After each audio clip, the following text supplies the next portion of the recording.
Selamat datang kembali di novel Trio Detektif Chapter Puri Setan Babsat tanpa basa, basi langsung cekidot. Bob Andrews masuk ke rumah setelah menyandarkan sepedanya di luar.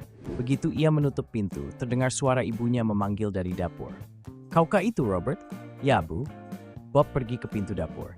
Ibunya, seorang wanita bertubuh langsing dan berambut coklat, sedang sibuk membuat kue donat. "Bagaimana di perpustakaan tadi?" tanya Mrs. Andrews.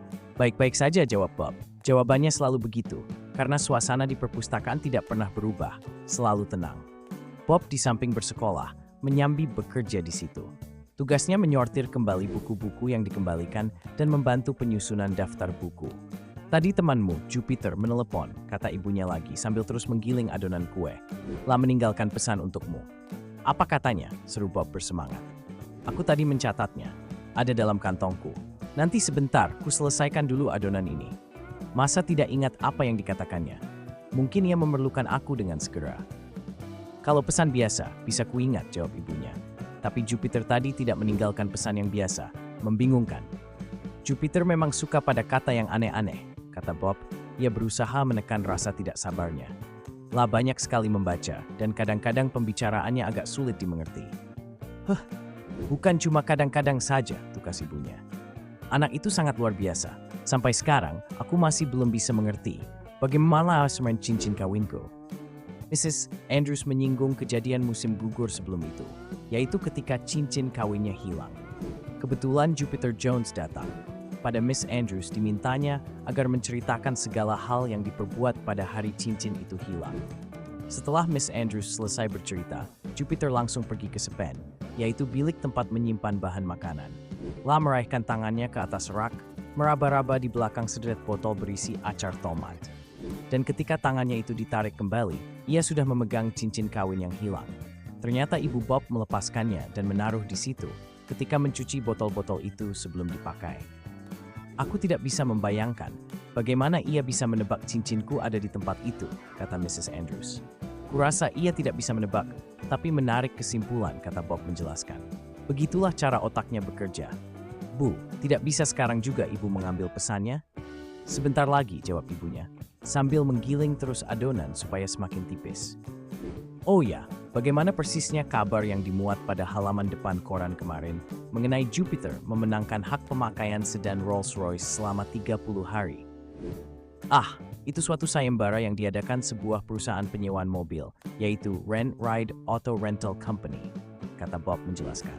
"Perusahaan itu meletakkan sebuah bejana besar yang penuh berisi kacang buncis di jendela etalas mereka. Mereka menjanjikan hadiah pemakaian Rolls-Royce lengkap dengan supir bagi siapa yang berhasil paling dekat menerka jumlah tepat kacang buncis dalam bejana itu. Nyata Jupiter menang.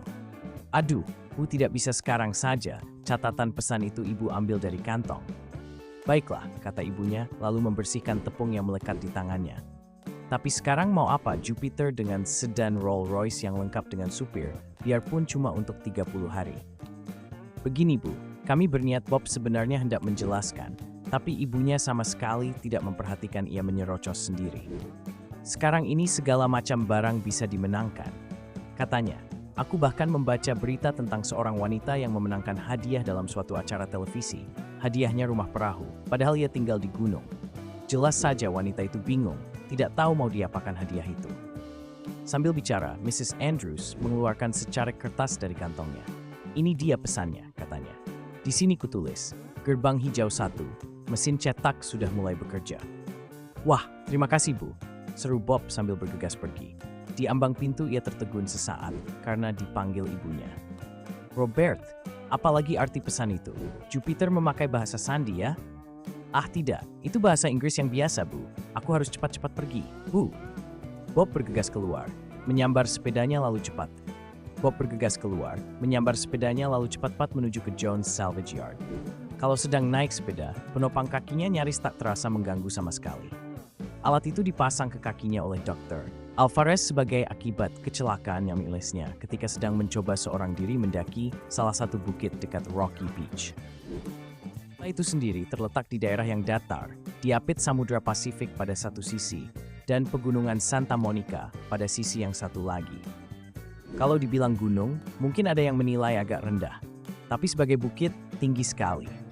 Ketika terjadi kecelakaan itu, Bob jatuh terguling-guling di lereng yang tingginya sekitar 150 meter.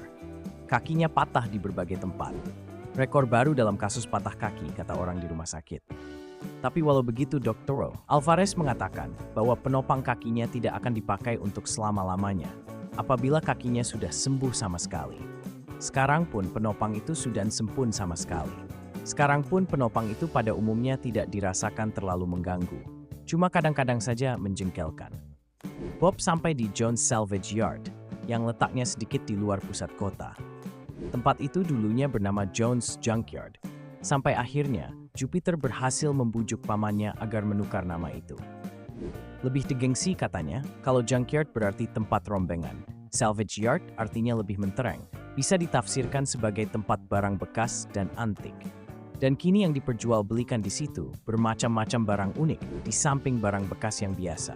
Orang biasa berdatangan ke situ kalau memerlukan sesuatu yang tidak bisa diperoleh di tempat jauh.